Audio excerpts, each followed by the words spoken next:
Haleluya. Saya mengucapkan selamat datang dan selamat beribadah bagi kita semuanya. Saya sapa umat Tuhan dengan ucapan Shalom. Sekali lagi lambaikan tanganmu, Shalom. Apa kabar umat Tuhan? Luar biasa, dahsyat, yes. Dan kami sekali lagi mengucapkan selamat hari Minggu. Tuhan Yesus memberkati. Selamat menikmati hadirat Tuhan. Haleluya. Mari angkat tangan saudara. Terlebih hatimu untuk Tuhan. Kami tinggikan namamu Tuhan. Kami muliakan namamu Yesus. Hadiratmu memenuhi setiap hati kami. Kuasamu nyata bagi hidup kami Tuhan. Layaklah Engkau dipuji, disembah. Haleluya. Mari angkat suaramu di hadapan Tuhan. Terima kasih.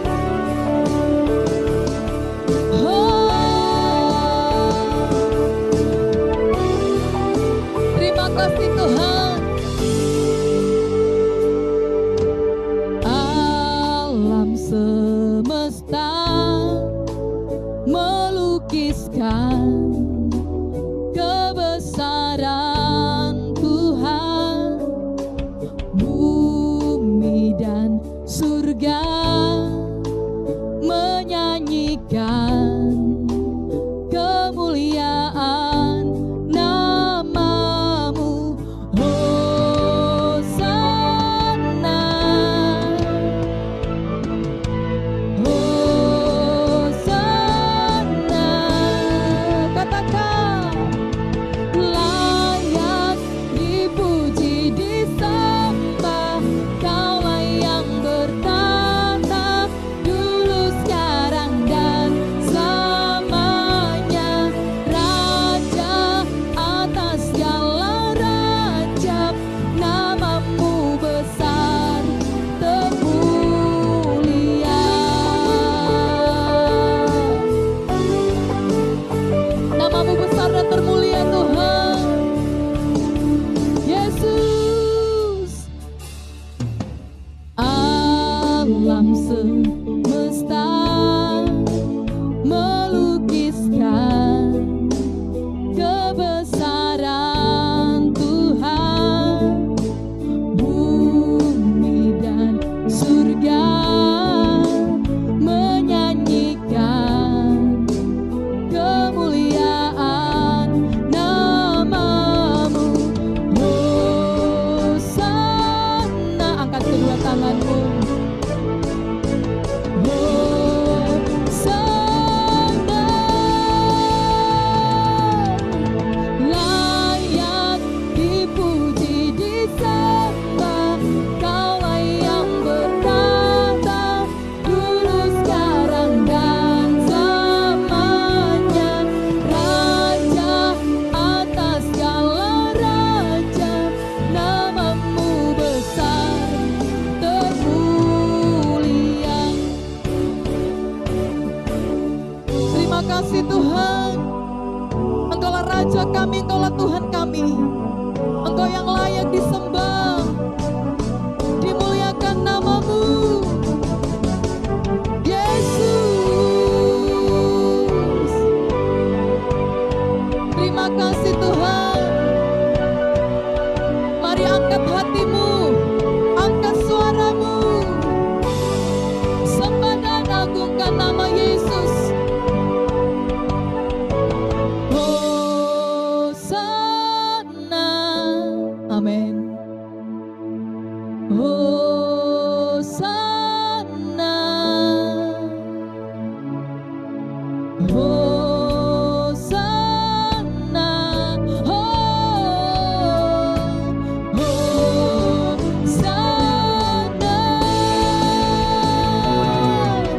Layak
kita.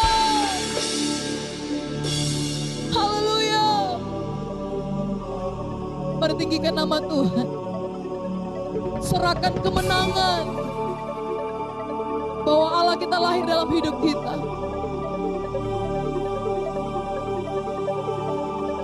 Terima kasih Tuhan. Mari mulai menyembah Tuhan.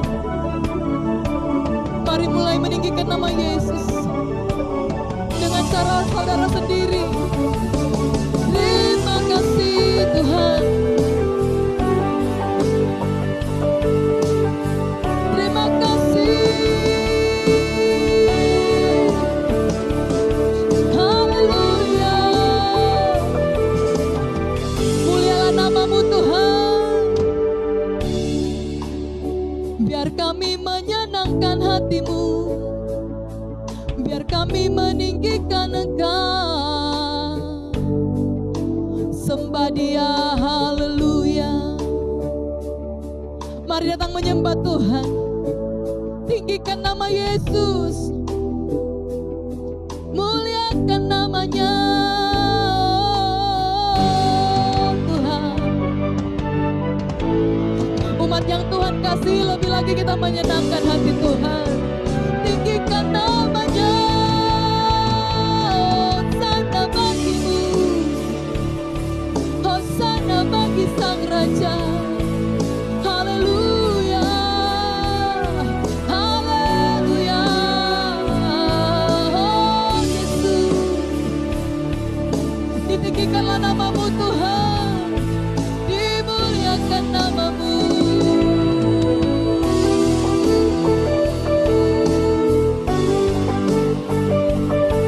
Biarlah alam semesta memuji Engkau, meninggikan Engkau Raja di atas segala raja.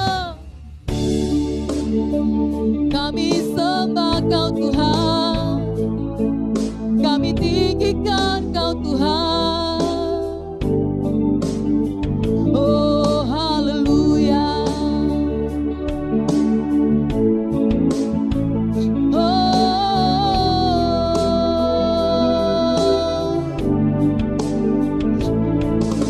Kami bersuka, kami membanggakan Engkau Tuhan. Haleluya.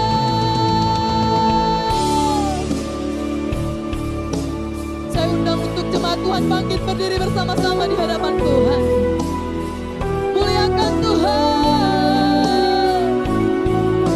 Haleluya, Yesus.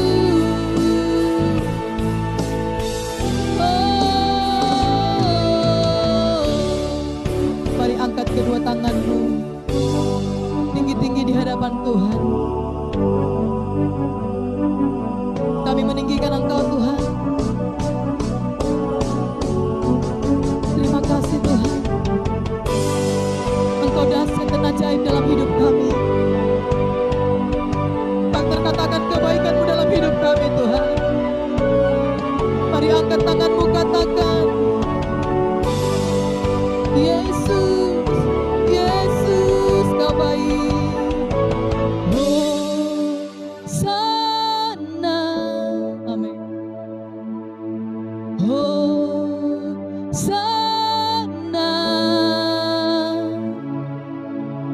Hosana, amin.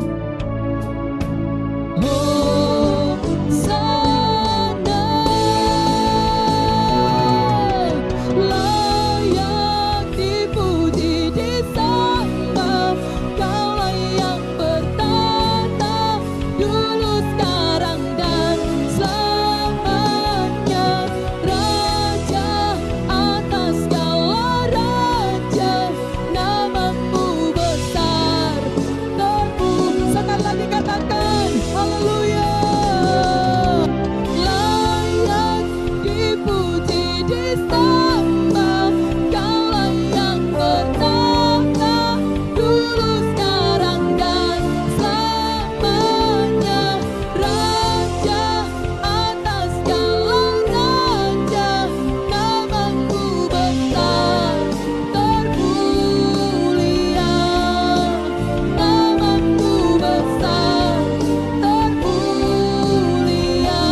tangan terdahsyat bagi Yesus. Terima kasih buat kebaikan-Mu Tuhan, buat anugerah-Mu. Biarlah hidup kami mempermuliakan nama Tuhan. Terima kasih Bapa. Dalam nama Tuhan Yesus, saudara yang siap bersuka cita bersama-sama kita katakan, amin. Sekali lagi katakan, amin. Sekali lagi berikan tepuk tangan terdahsyat bagi Allah kita. Sorakan haleluya. Haleluya. Mari saudaraku bangkit berdiri bersama-sama di hadapan Tuhan. Saya ajak kita semuanya untuk bertepuk tangan bagi Yesus. Haleluya. Yuk katakan, bertepuk tangan yuk kepada Tuhan.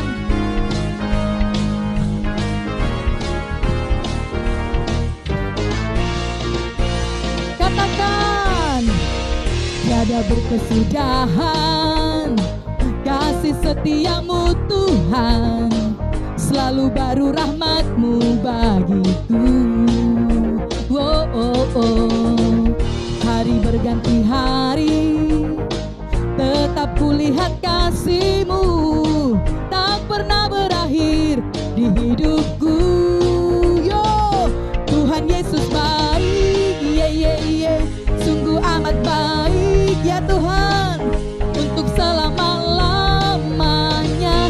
Tuhan Yesus baik, Tuhan Yesus baik. Mari angkat jempolmu di hadapan Tuhan. Sungguh amat baik, untuk selama-lamanya. Tuhan Yesus baik. Mari serukan haleluya. Amin. Tiada berkesudahan kasih setiamu Tuhan, selalu baru rahmat-Mu bagiku.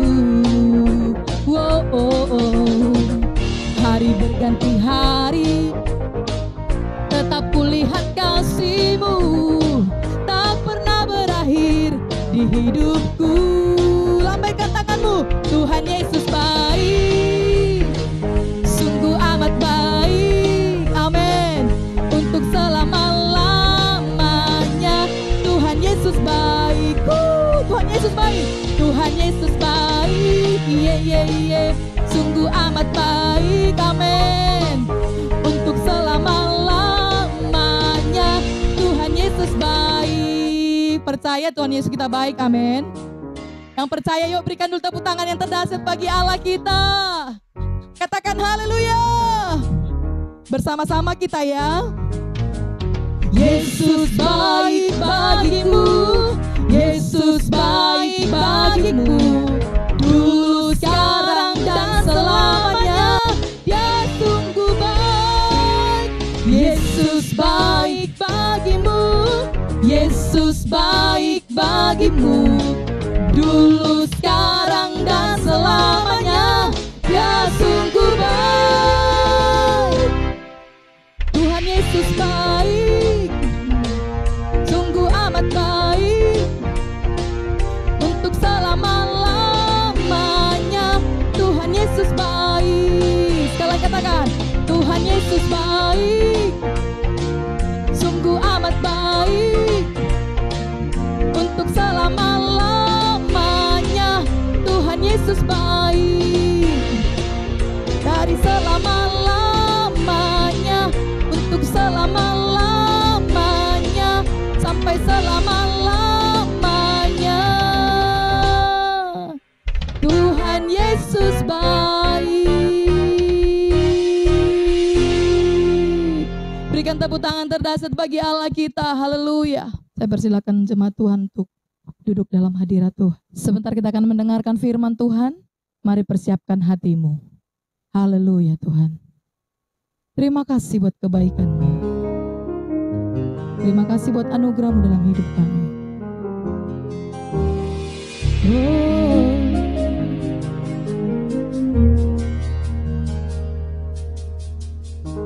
Ku tak menyerah, walau kadang ku tak mengerti.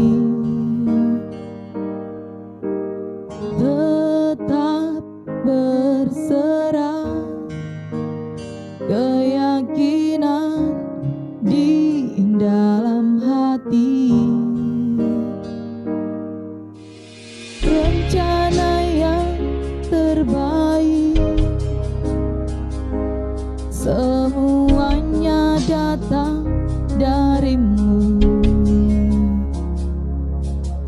karena tangan-Mu memurnikanku.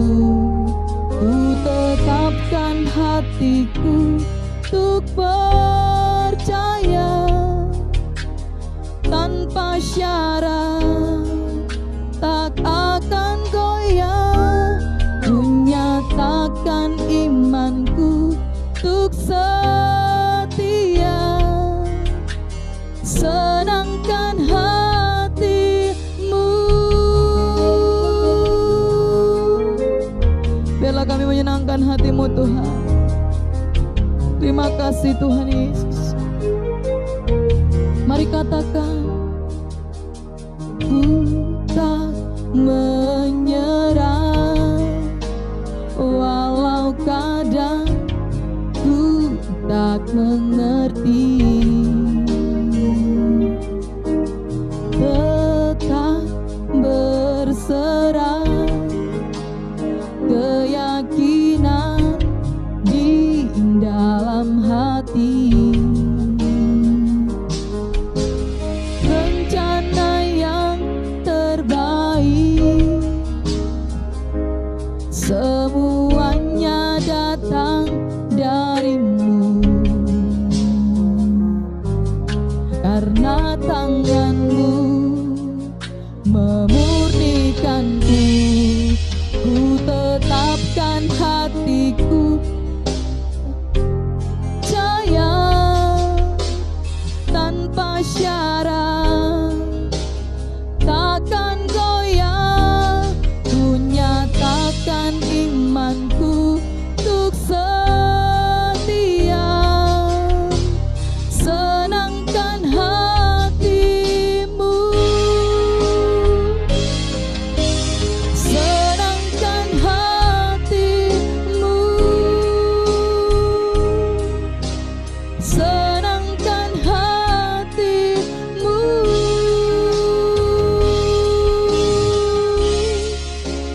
Mari berikan tepuk tangan terdahsyat bagi Yesus. Mari persiapkan hatimu untuk mendengarkan firman Tuhan. Terima kasih Tuhan. Kami sambut dan kami terima firman-Mu dalam hati kami, dalam iman, sehingga firman ini akan menguatkan, memulihkan, menyembuhkan, menyegarkan kami, menuntun kami kepada apa yang Kau kehendaki. Ini doa kami Bapa. Dalam nama Yesus Kristus kami doa dan bersyukur. Kita diberkati Tuhan bersama, katakan amin.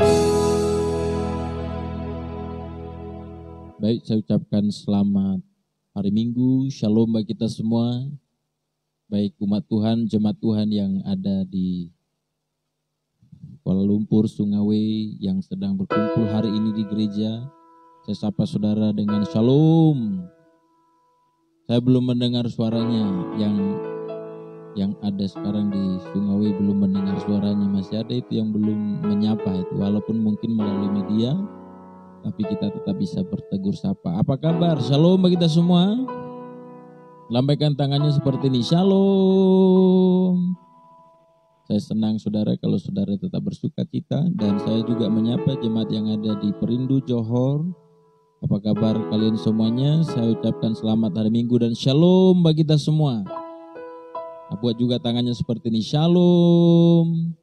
Tuhan memberkati kita semuanya, dan baik juga yang ada di Desaria, Perindu, dan semua jemaat Tuhan yang mungkin juga mengikuti ibadah hari ini. Baik, hari ini kita akan berbicara tentang tema iman yang menyelamatkan. Mari kita buka Alkitab kita bersama-sama dalam Lukas pasal yang ke-17 ayat yang ke-11 sampai ayat yang ke-19. Lukas pasal 17 ayat yang ke-11 sampai 19. Dalam perikop di sana ke-10 orang kusta. Dalam perjalanannya ke Yerusalem, Yesus menyusur perbatasan Samaria dan Galilea. Ketika ia memasuki suatu desa, datanglah 10 orang kusta yang menemui dia. Mereka tinggal berdiri agak jauh dan berteriak, "Yesus, Guru, kasihanilah kami." Lalu ia memandang mereka dan berkata, "Pergilah, perlihatkanlah dirimu kepada imam-imam, dan sementara mereka di tengah jalan mereka menjadi tahir. Ayat 15, seorang dari mereka ketika melihat bahwa ia telah sembuh, kembali sambil memuliakan Allah dengan suara nyaring, lalu tersungkur di depan kaki Yesus dan mengucap syukur kepadanya. Orang itu adalah orang Samaria. Lalu Yesus berkata, bukankah ke-10 orang tadi semuanya telah menjadi tahir? Di manakah yang 9 orang itu? Tidak adakah di antara mereka yang kembali untuk memuliakan Allah selain daripada orang asing ini? Ayat 19 kita baca bersama-sama. Lalu ia berkata kepada orang itu, berdirilah dan pergilah, imanmu telah menyelamatkan engkau. Yang percaya katakan amin. Nah, Bapak Ibu Saudaraku yang dikasihi oleh Tuhan, tahukah saudara bahwa pada kala itu ada orang yang sedang berpenyakit kusta. Orang yang berpenyakit kusta bukan saja hanya menderita secara fisik, bukan hanya saja tersiksa secara fisik, tapi orang ini juga tersiksa secara batin. Kenapa? Sebab mereka itu pada umumnya orang yang berpenyakit kusta itu diklaim ataupun itu dianggap karena orang yang tidak disukai oleh Allah, atau lebih tepatnya adalah orang yang dikutuk atau orang yang terkutuk, saudaraku. Bukan saja sampai di situ, saudara, mereka juga tidak diizinkan untuk berbaur dengan masyarakat lain. Mereka tidak diizinkan untuk bisa ada bersama-sama dengan masyarakat yang sehat. Maka itu sebabnya saudaraku yang dikasihi oleh Tuhan, mereka akan disingkirkan, tidak ada orang yang mau berteman dengan mereka. Bahkan mereka juga dianggap menjadi orang yang terbuang atau orang yang terkutuk karena penderitaan dan penyakit mereka. Bayangkan saja Bapak Ibu Saudara, orang seperti ini tidak mungkin lagi ada sebuah pengharapan selain mereka hanya menjalani kehidupan dan menunggu hari kematian. Tapi apa yang terjadi saudara? Pada kala itu Alkitab memberitahukan kepada kita ketika Yesus sedang berada dalam sebuah perjalanan ke Yerusalem, Yesus menyusur perbatasan Samaria dan Galilea. Maka ketika ia memasuki suatu desa, datanglah 10 orang kusta menemui dia. Mereka tinggal berdiri agak jauh dan berteriak, Yesus, Guru, kasihanilah kami. Nah saudara mengerti enggak saudara bahwa pada kala itu saudara tidak ada lagi harapan apapun dalam kehidupan mereka. Saya yakin mereka juga pergi mungkin ke tabib, ke dokter, ke imam dan lain sebagainya. Dan pada kala itu orang penyakit kusta tidak boleh bersentuhan dengan imam. Karena kalau dia bersentuhan dengan imam itu dianggap akan menajiskan imam itu. Lalu yang kedua, yang berhak menyatakan si kusta sudah tahir, sudah sembuh, sudah pulih adalah imam. Jadi hanya imam yang bisa mengatakan, oh ini sudah tahir, dia sudah sembuh, sudah boleh diterima di masyarakat. Makanya pada kala itu saudara, Yesus berkata, waktu mereka datang berteriak, Guru, kasihani kami, mereka berteriak dengan sekuat tenaga mereka. Itu artinya seperti pengharapan terakhir. Mereka ada 10 orang saudara. Mungkin pada kala itu juga ya bersama penyakit kusta kan mungkin buat sebuah kelompok gitu ya. Jadi mungkin kumpulan kusta Samaria. Jadi kalau disingkat mungkin KKS gitu ya, kumpulan kusta Samaria. Jadi kan biasanya orang yang sama tipe itu biasanya buat kumpulan. Contohnya KGI, kumpulan gendut Indonesia gitu. Jadi orang-orang gendut biasanya buat perkumpulan, ya kan sama tipe kan gitu ya. Atau KRI, kumpulan rakus Indonesia, artinya semua makanan dihajar. Jadi biasanya gitu. Atau kalau supaya saudara senang, ada juga KJI, artinya kumpulan jidat Indonesia gitu. Jadi yang jidatnya kurang jelas biasanya mungkin akan berkumpul. Jadi orang ini buat perkumpulan. Ya mungkin dalam perkumpulan itu kan mereka sambil meratapi nasib gitulah, atau sambil, aduh kustamu ya udah mulai sampai kepada sampai kepada kulit kepalamu, atau kamu kayaknya lebih parah. Ya aku pun juga nggak tahu lagi atau gimana. Mereka mungkin saling curhat, kan biasa begitu orang sakit hati sama sakit hati itu paling demen itu ngumpul saling cerita sakit hati. Saudara. Makanya kalau orang sakit hati jumpa dengan orang yang tidak sakit hati, giliran nasihati pasti dia nggak suka. Nah biasanya begitu para orang yang suka ngegosip, yang ngumpulnya sama suka yang ngegosip, saudara. Nah orang yang tulus ngumpulnya sama orang yang tulus. Nah orang yang kusta ini ngumpul sama-sama. Dan pasti pada kala itu yang mereka ceritakan kalau kita ini memang gak ada harapan lagi. Tapi pada kala itu ada semacam cahaya atau setitik atau secercah harapan yang mereka dengar tentang Yesus. Maka ketika mereka mendengar tentang Yesus dan apa yang dilakukan oleh Yesus, mereka muncul sebuah iman atau muncul sebuah harapan. Maka tanpa sungkan atau tanpa malu, tanpa menjaga image pada kala itu, mereka Alkitab katakan berteriak. Mereka berkata, Yesus Guru kasihani kami. Jadi artinya mereka tidak lagi peduli apakah orang ejek, apakah orang dengar atau tidak, atau Yesus kabulkan atau tidak. Yang penting mereka berteriak. Saudara, saya mau katakan pada kita juga mungkin dalam kondisi yang seperti tidak ada harapan apa-apa hari ini. Mungkin kita juga lah orang yang kita melihat ke kiri sepertinya jurang, melihat ke kanan sepertinya padang gurun, ke depan seperti angin topan, ke belakang seperti tsunami.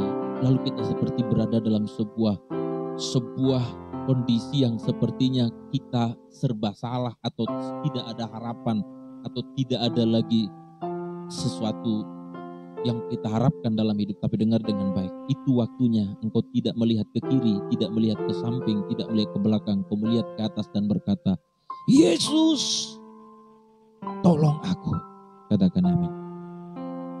Saya mengerti mungkin selama ini kita adalah orang berdoa. Kita juga selama ini orang yang mungkin saudaraku yang tetap beribadah. Tetapi lihat, orang yang 10 orang berpenyakit kusta ini tidak gini bisik contohnya, kamu aja lah yang ngomong ya. Malu nanti aku, apalagi kalau dia dengar, kalau tiba-tiba satu orang nyelinap berkata, guru, gitu ya, malu-malu kucing gitu, guru. Gitu.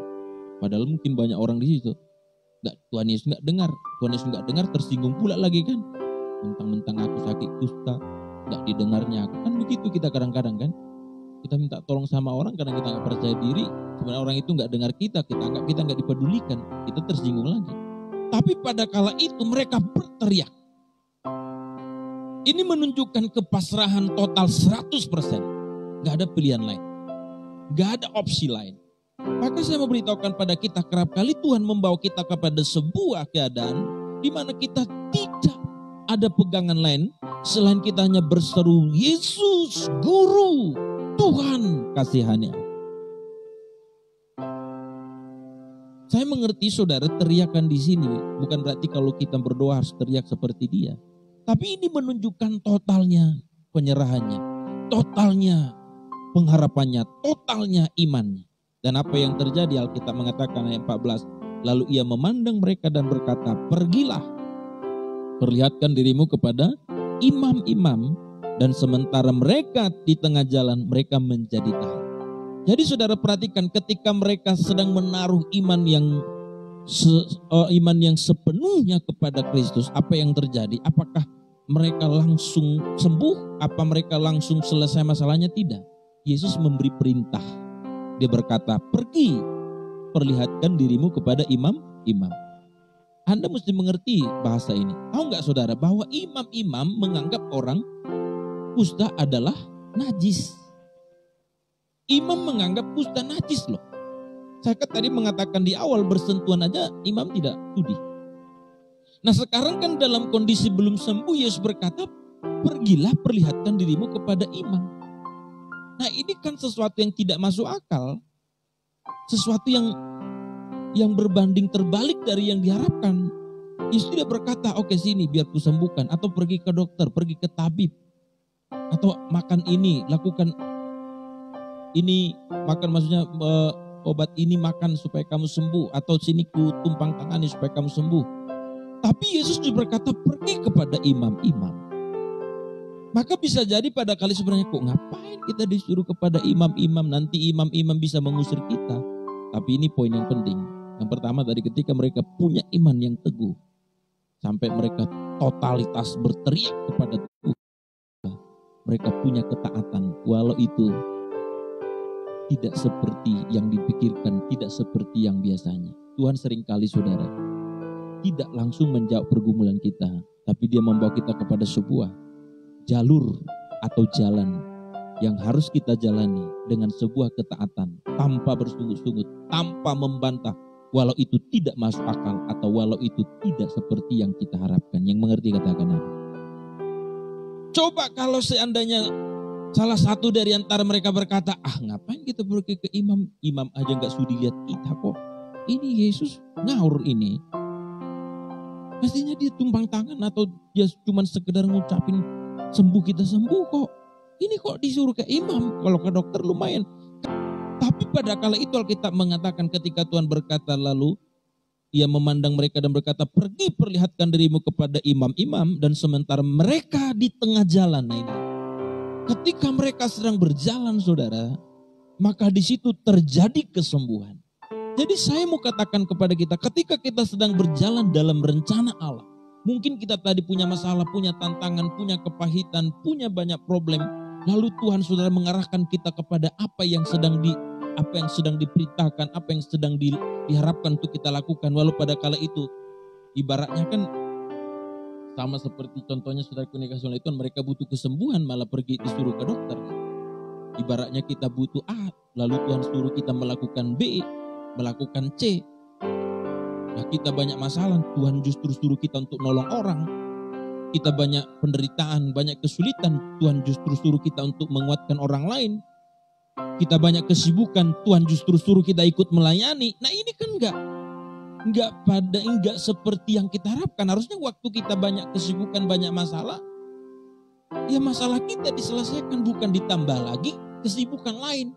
Nah, sama seperti orang ini, saudara. Maka pada kala itu apa yang terjadi? Tuhan mengatakan pergi perlihatkan dirimu kepada imam-imam. Dan ketika mereka berjalan terjadi kesembuhan. Maka saya yakin dan percaya, saudara, kalau saudara mungkin punya masalah, tantangan segudang atau segunung, kalau saudara mulai berteriak dan berkata, Tuhan tolong aku. Tapi Tuhan mungkin perintahkan kita untuk melakukan sesuatu yang tidak seperti yang kita harapkan. Engkau harus taat. Sebab ketika engkau menjalani apa yang Tuhan perintahkan, walau kita menganggap bukan itu jawabannya, tapi demi sebuah ketaatan, maka ketaatan akan melahirkan sebuah jawaban yang luar biasa bagi kita. Katakan amin. Kerap kali Tuhan mengizinkan kita dalam sebuah kekurangan, tapi dalam kekurangan Tuhan meminta kita untuk memberi. Tuhan meminta kita untuk membantu orang lain. Disinilah sebuah dilema yang sering terjadi antara logika kita dengan sebuah ketaatan.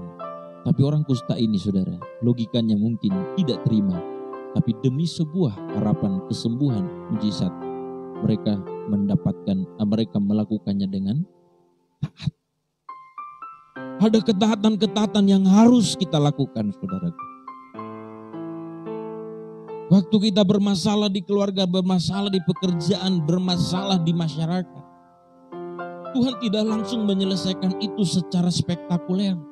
Tapi kerap kali Dia mesti membawa kita kepada arah yang lain, membawa kita kepada perjalanan yang lain. Dan ketika kita taat di situ, Tuhan akan mengerjakan sesuatu yang luar biasa bagi kita. Tapi kalau kita sibuk melihat masalah kita terus yang kita lihat sampai kita tidak bisa melakukan apa-apa lagi di luar itu. Contohnya orang lain mengajak kita melakukan A, lalu kita berkata, aku gak mau, banyak kali masalahku, banyak kali tantangan. Ayo kita ikut melayani Tuhan. Ngapain ikut melayani Tuhan? Aku aja pun masih banyak tantangan, masih banyak urusan. Udah kalian aja di situ. Padahal justru sebenarnya itu bisa jadi jalan jawaban atas masalahmu itu. Amin, saudara. Maka pada kala itu, saudara, itu yang mereka lakukan. Dan selanjutnya saudara ayat 15. Seorang dari mereka ketika melihat bahwa ia telah sembuh, kembali sambil memuliakan Allah dengan suara nyaring. Lalu tersungkur di depan kaki Yesus dan mengucapkan syukur kepadanya. Orang itu ialah orang Samaria.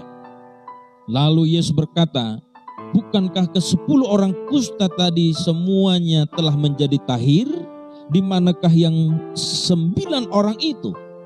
Tidak adakah di antara mereka yang kembali untuk memuliakan Allah selain orang asing ini? Ayat 19, lalu ia berkata kepada orang itu, berdirilah dan pergilah, imanmu telah menyelamatkan engkau. Nah, ini jadi problem saudara. Ini jadi masalah. Saya mau katakan pada saudara, orang kusta tadi ada 10, cuman 1 yang kembali kepada Yesus. Jadi saya menyebut ini saudara, iman yang ke-9 tadi hanya sampai pada iman kesembuhan, tidak sampai kepada iman yang menyelamatkan. Ini yang jadi bahaya. Yang ke-9 tadi beriman enggak? Beriman. Taat enggak? Taat. Tapi iman dan ketaatannya hanya sampai pada kesembuhan. Tangkap sampai sini, amin. Ketaatan dan iman mereka hanya sampai pada jawaban dari pergumulannya. Mereka penyakit kusta, butuh sembuh. Lalu berserah pada Yesus, beriman pada Yesus, taat pada Yesus. Tetapi ketika imannya sampai kepada kesembuhan yang diharapkan, mereka lupakan Yesus. Cuman 1 yang kembali kepada Yesus. Berapa banyak di antara kita punya iman yang kuat, taatnya luar biasa, tapi hanya menginginkan sesuatu yang sifatnya mungkin semu dan sementara. Dia beriman supaya dapat jodoh, dia beriman supaya dapat anak, dia beriman supaya dapat harta, dia beriman supaya sembuh. Apa salah? Tidak salah. Karena Tuhan Yesus juga merespon iman mereka kok. Taat mereka saudara ketika solidkan pergi kepada imam-imam, walau tidak masuk akal, taat. Tapi persoalannya 9 orang hanya beriman dan taat sampai pada berkat kesembuhan, berkat jasmani, berkat yang semu dan sementara. Saya mau katakan pada saudara hari ini, engkau dan saya harus punya komitmen seperti yang 1 orang ini, yaitu Samaria ini. Setelah dia mendapatkan kesembuhan, ketika dia pulih, dia kembali kepada Yesus. Lihat reaksinya apa yang terjadi. Dulu sebelum sembuh dia berteriak, Yesus, Guru, sembuhkan aku. Tapi setelah sembuh lihat apa lagi yang terjadi. Dia juga berteriak. Ini luar biasa saudara. Dikatakan ayat 16, lalu tersungkur di depan kaki Yesus dan mengucap syukur kepadanya. Orang itu adalah orang Samaria. Ayat 15. Ayat 15 katakan, seorang dari mereka ketika melihat bahwa ia telah sembuh, kembali sambil memuliakan Allah dengan suara nyaring. Jadi saudaraku ini dikasih oleh Tuhan 1 orang loh. Saya yakin waktu 9 orang, waduh aku sembuh, aku juga. Aku jumpai dulu istriku bah, berindu kali aku sama dia. Aku jumpai dulu pacarku bah, aku jumpai dulu orang tua aku, mungkin begitu yang lain.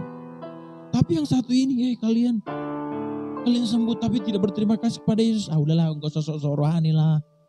Kalau kamu pergi sendiri, bisa jadi ada perdebatan begitu. Kan sama-sama tadi saudara. Tapi walaupun dia sendiri, dia berjalan kembali kepada Yesus. Saudara, ini gambaran iman hari-hari ini. Saya mau beritahukan pada saudara, Yesus menyelamatkan semua orang, katakan semua orang. Bukan sebagian orang, bukan cuma orang Kristen. Tapi semua dosa dunia sudah ditebus. Tapi berapa orang kembali kepada Yesus? Bahkan saudara yang mendengar hari ini, apa memang sudah sungguh-sungguh kembali kepada Yesus? Atau kita cuma mengharapkan uluran tangannya? Maka itu yang saya mau katakan tadi, iman yang menyelamatkan. Bukan cuma iman yang menyembuhkan, bukan cuma iman yang memberikan berkat-berkat materi kepada kita. Tapi kita mesti sampai kepada iman yang menyelamatkan. Ketika dia disembuhkan, dia kembali berteriak bersyukur. Yesus, aku bersyukur. Lalu Yesus ngomong, kan tadi ada 10 orang, kenapa cuma 1? Dan hal yang paling mengejutkan kita di sini, lihat. Kenapa cuman orang asing ini yang datang? Apa artinya orang asing? Orang ini orang Samaria. Pada kala itu orang Samaria dianggap orang asing bagi Israel. Berarti 9 orang tadi saudara, itu orang Israel. Orang yang merasa punya Tuhan, yang merasa anak anak bangsa pilihan, punya Allah Abraham, Ishak dan Yakub. Tapi lihat, mereka merasa itu pantas diterima, tapi mereka tidak datang pada Yesus. Hari ini saya memberitahu pada saudara, jangan merasa sudah beriman, jangan merasa sudah berbakti kepada Allah hanya karena saudara berkecimpung dalam pelayanan, hanya karena saudara punya aktivitas di gereja, hanya mungkin saudara punya aktivitas di pelayanan. Tapi engkau harus membawa hidupmu kepada Dia. Sampai Yesus berkata, berdiri, pergilah, imanmu telah menyelamatkan engkau. Apa arti kesembuhan tadi, saudara? Kalau tidak sampai kepada keselamatan jiwanya. Kalaupun contohnya umurnya tadi 40 tahun, lalu dia sembuh, hidup lagi 40 tahun lagi, tapi dia binasa, untuk apa? Sama seperti mungkin saudara yang hadir hari ini, banyak yang masih jomblo ini. Jomblonya hampir karatan pula itu. Lalu teriak, Tuhan, jodoh Tuhan, jodoh Tuhan. Di kota Batam ada namanya jodoh, tapi jual jengkol di sana banyak. Gitu. Jodoh katanya banyak di sana, jual jengkol, pete, sayur, cabai. Teriak saudara. Lalu ini saudara, oke, Tuhan merespon iman saudara, Tuhan beri jodoh, tapi waktu sampai di jodoh kau melupakan Tuhan. Maksudnya kamu punya jodoh, punya pasangan hidup, melupakan Tuhan, dan kamu tidak sampai kepada iman yang menyelamatkan. Apa arti jodohmu? Apa arti pasangan hidupmu? Mungkin kamu bisa menikah, menikmati berkeluarga 50 tahun, punya anak, punya cucu, tapi kalau tidak sampai kepada iman yang menyelamatkan, maka itu akan mubazir atau menjadi sia-sia. Saya tidak inginkan, maksud saya Tuhan tidak mungkin menginginkan kita menjadi orang yang tidak mendapatkan apa yang pantas untuk kita dapatkan. Kalau Tuhan sudah berkehendak atau sudah merasa kita tepat dapat jodoh, ya Tuhan akan beri. Ya bukan cuma saudara, saya juga punya pergumulan sampai hari ini. Kami ada 13 tahun kurang lebih belum memiliki keturunan. Tetapi apa yang harus saya lakukan, saudara? Saya terus menjalani kehidupan tanpa menuntut, tanpa menggerutu kepada Tuhan. Lukas pasal 17 ayat 10 katakan, demikian jugalah kamu apabila kamu telah melakukan segala sesuatu yang ditugaskan kepadamu, hendaklah kamu berkata apa? Kami adalah hamba-hamba yang tidak berguna. Kami hanya melakukan apa yang harus kami lakukan. Kalimat tidak berguna di situ bukan tidak ada potensi, tidak rajin atau tidak cerdas, blow on, bego, bukan itu maksudnya. Tapi hamba tidak berguna artinya kita tidak ada apa-apanya kalau bukan Tuhan memberi kesempatan kepada kita untuk melayani. Bagaimanapun cara kita, bagaimanapun upaya kita, kalau Tuhan tidak beri kesempatan pada kita untuk melayaninya, maka kita tidak akan pernah bisa. Makanya sebesar apapun yang kita buat, aku hamba tidak berguna. Dalam terjemahan lain, aku adalah hamba yang tidak memberi keuntungan apa-apa kepada Tuhan. Saya mau tanya, seberapa banyak yang kau buat, seberapa banyak yang kau lakukan, apa Tuhan diuntungkan? Diuntungkan apa Tuhan? Tuhan tidak diuntungkan, kita yang diuntungkan. Sebab ketika kita diberi kesempatan untuk melayaninya, itu sebuah kehormatan, katakan amin. Allah tidak akan bertambah kaya kalau saudara memberi.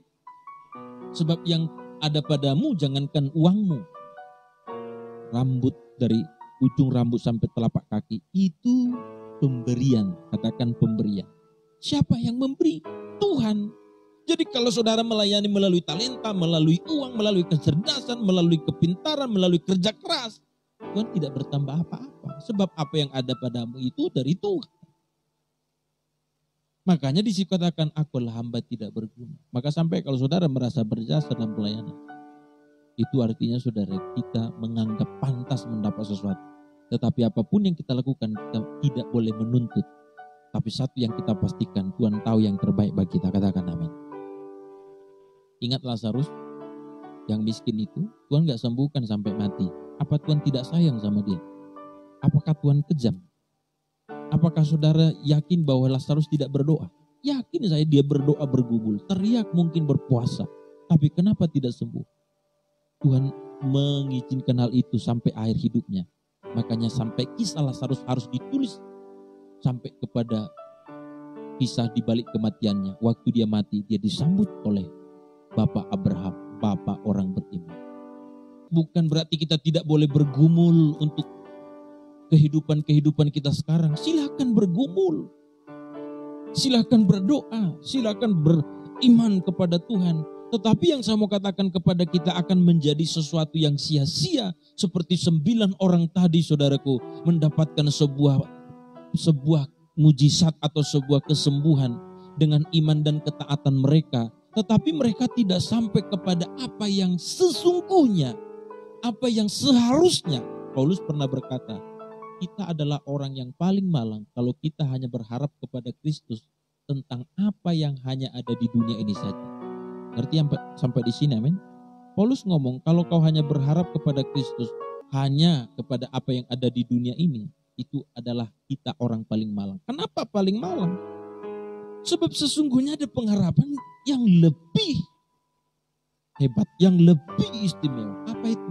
Pengharapan akan kekekalan. Saya memikirkan kalimat ini, saudara, bahwa zaman sekarang, termasuk kita, gak usah kita menyebut orang lain. Sebenarnya kalau kita boleh cek and recheck, yang 9 orang itu termasuk kita sebenarnya kategorinya. Berapa banyak kebaikan yang saudara alami dan ku alami? Apakah engkau seketika kebaikan itu engkau alami? Sekecil apapun, apakah kita langsung berkata terima kasih semua yang kupunya dari Tuhan? Saudara jawablah masing-masing dalam hati masing-masing. Prestasi apapun atau sekecil apapun. Saudara jangan sampai berpikir, saudara, yang disebut kebaikan Tuhan, wah ketika ada kita punya pesawat atau selamat dari kecelakaan. Tapi kebaikan-kebaikan kecil, termasuk kita bisa menghirup napas di pagi hari, adalah sebuah kebaikan yang Tuhan kasih kepada kita. Apakah kita mengucap syukur?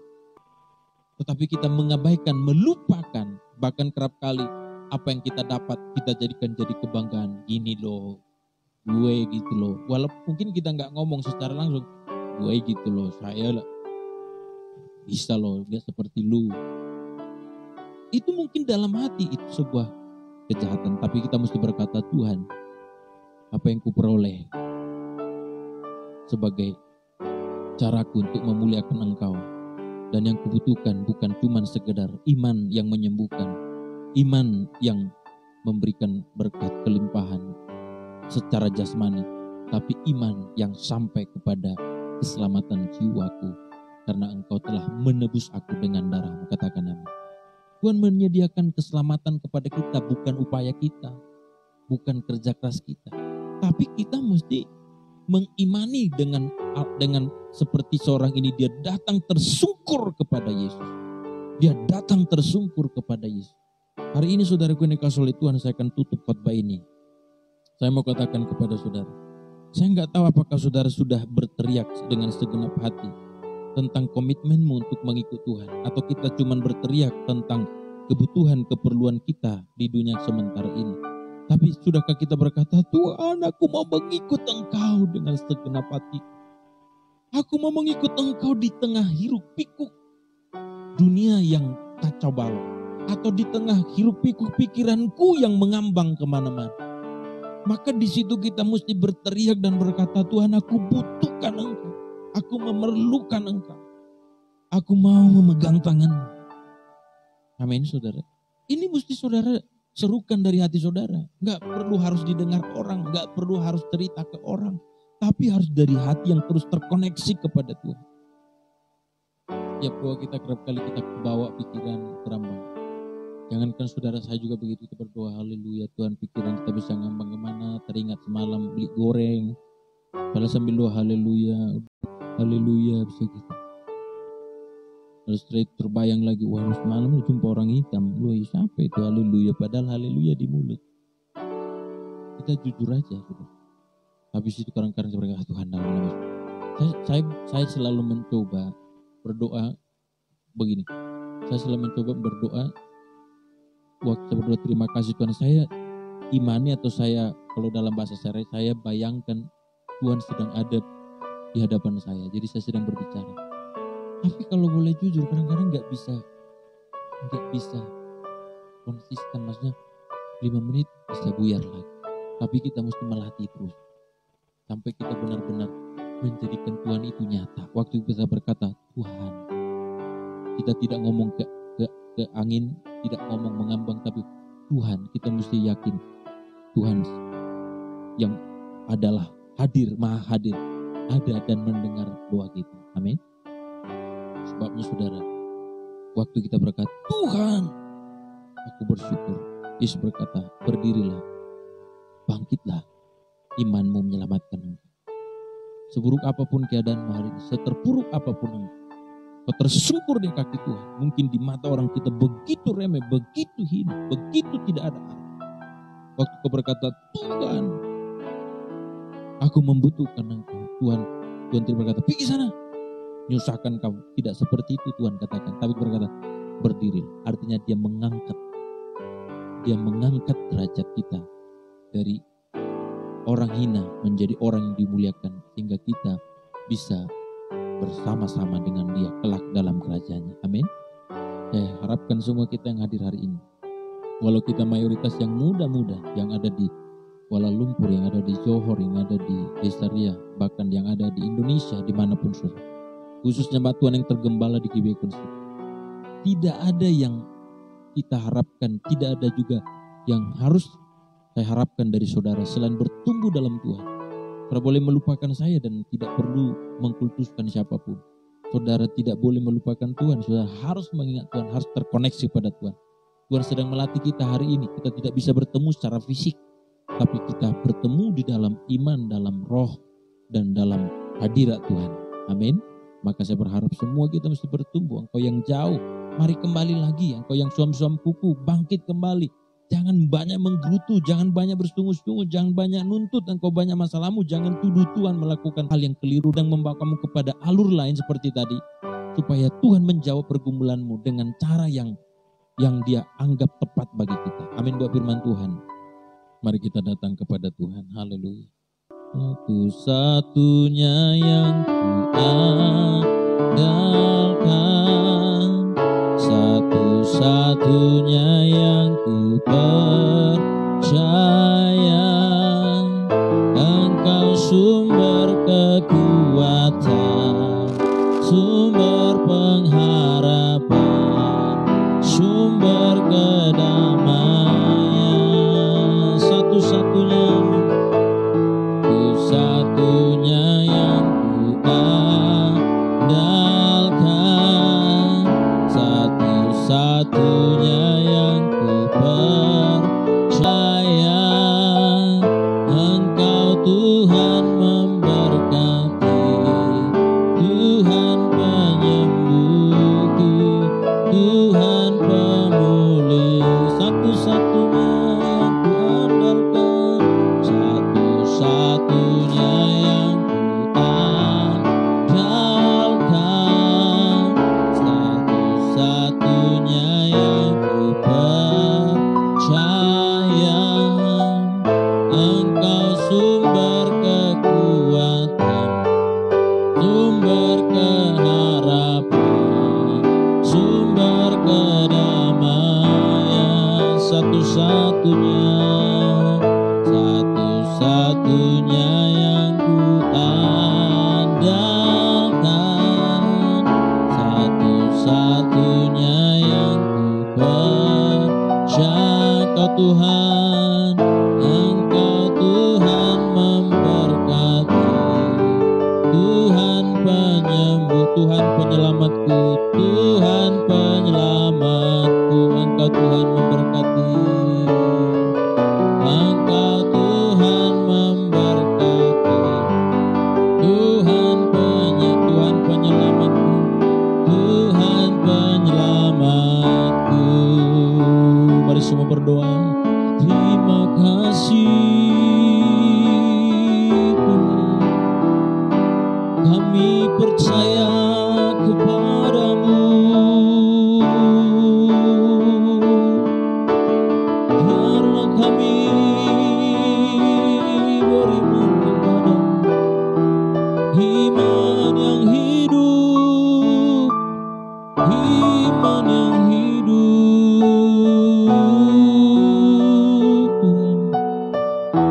Terima kasih,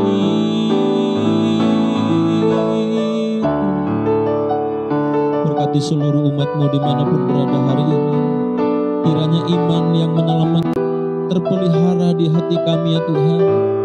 Untuk kami tidak hanya beriman sebatas apa yang bersifat sementara, tapi kami beriman kepadamu dengan apa yang bersifat kekal ya Tuhan. Jamah seluruh hati kami sehingga kami memandang kepada apa yang Engkau kehendaki bagi kami. Bagaikan seorang Samaria yang kembali datang berseru dengan nyaring kepadamu, sujud kepadamu Tuhan. Dan Engkau ya Tuhan menyambut dia ya Bapa dengan sebuah pernyataan yang luar biasa, imanmu telah menyelamatkanmu. Terima kasih Tuhan, terima kasih Roh Kudus, terima kasih Roh Kudus, terima kasih Roh Kudus.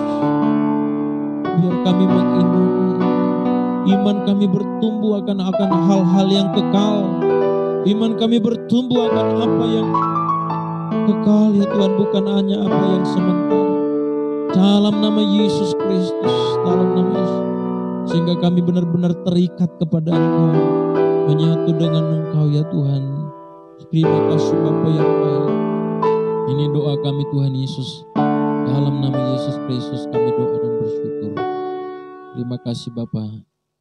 Dalam nama Yesus. Sebentar Tuhan, kami akan memberikan persembahan kami sebagai tanda ucapan syukur kami kepada Tuhan. Kiranya apa yang kami beri dengan hati yang sukacita, dengan hati yang sukarela, kami memberi demi pekerjaan Tuhan. Berkati seluruh umat-Mu yang akan memberi, berkati para kolektan, dan Tuhan menolong, Tuhan memberkati semuanya. Dalam nama Yesus Kristus kami doa dan bersyukur. Amin. Baik Bapak Ibu Saudara, baik umat Tuhan yang ada di Kuala Lumpur, bahkan juga yang ada di Senai, Perindu, bahkan dimanapun saudara, saya minta 2 orang kolektan untuk maju ke depan, mengambil kantong persembahan, lalu langsung menjalankan kepada jemaat yang hadir dengan tetap menjaga jarak dan mohon dipakai maskernya. Jadi 2 orang pelayan maju ke depan untuk mengumpulkan persembahan kepada seluruh jemaat dengan jaga jarak dan memakai masker. Pengumuman bagi kita pertama, ibadah raya masih tetap kita lakukan setiap hari Minggu jam 10 pagi waktu Malaysia. Yang selanjutnya, setiap hari Minggu di ibadah kita harus tetap mengikuti SOP. Semua jemaat harus pakai masker, datang ke gereja, dan juga menjaga jarak satu dengan yang lain. Tidak diperbolehkan untuk bersentuhan dan bersalaman satu dengan yang lain. Dan mohon waktu selfie juga tetap jaga jarak, cuci tangan, pakai hand sanitizer, bahkan juga kita rindu pelayan-pelayan juga yang tetap mengukur suhu. Bila ada jemaat yang suhunya di atas 37, untuk tidak diperbolehkan atau tidak diizinkan untuk masuk di ruangan ibadah, tapi mohon beristirahat di rumah supaya tidak mengganggu kepada yang lain. Dan bagi seluruh jemaat Tuhan, tetap dukung pelayan Tuhan melalui doa, bahkan juga persembahan saudara, baik melalui persembahan ucapan syukur, persepuluhan, bahkan persembahan mingguan, supaya pekerjaan Tuhan tidak terbengkalai karena oleh kekurangan ataupun mungkin dana yang kita butuhkan tidak memadai. Tapi saya percaya jemaat Tuhan semua boleh bergandengan tangan, tidak ada yang lepas tangan, semua kita boleh bersama-sama untuk melakukan bagian kita masing-masing. Saya rasa itu adalah pengumuman bagi kita hari ini. Terima kasih buat seluruh umat Tuhan yang ada di Sungai, Desa Riap, bahkan juga yang ada di Senai, Perindu, Johor. Tuhan memberkati saudara, saling menyatu satu dengan yang lain dalam iman, dalam doa, dan tetap kita mengandalkan Tuhan.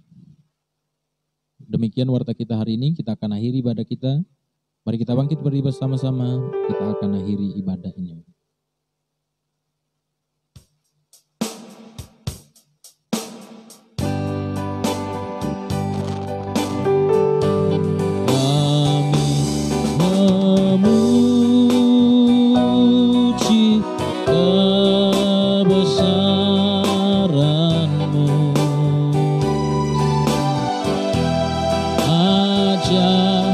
Tuhan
penghujung ibadah kami pada hari ini Tuhan. Kiranya semua umat-Mu diberkati, semua umat-Mu mengalami hadirat dan kuasa-Mu. Apapun yang sedang kami rindukan, kami percaya semua Tuhan genapi sesuai kehendak. Umat yang dikasihi oleh Tuhan, pulanglah tadakan kedatangan-Mu, terimalah berkat-Nya dengan iman. Tuhan memberkati dan Tuhan melindungi engkau. Tuhan menghadapkan wajah-Nya kepadamu dan memberi engkau kasih karunia. Tuhan menyinari engkau dengan wajah-Nya dan memberi engkau damai sejahtera. Kasih karunia dari Allah Bapa yang besar di surga, cinta kasih daripada Tuhan kita Yesus Kristus, serta persekutuan dan kuat kuasa Roh Kudus, itulah yang menolong, melindungi, menyertai, dan memberkati kita pagi ini sampai Maranatha. Tuhan Yesus datang kedua kalinya menjemput setiap kita yang percaya kepadanya. Kita yang diberkati Tuhan, bersama-sama katakan amin. Berikan tepuk tangan yang terbaik bagi Allah kita. Selamat hari Minggu dan shalom bagi kita semuanya. Sampai jumpa minggu depan. God bless you all.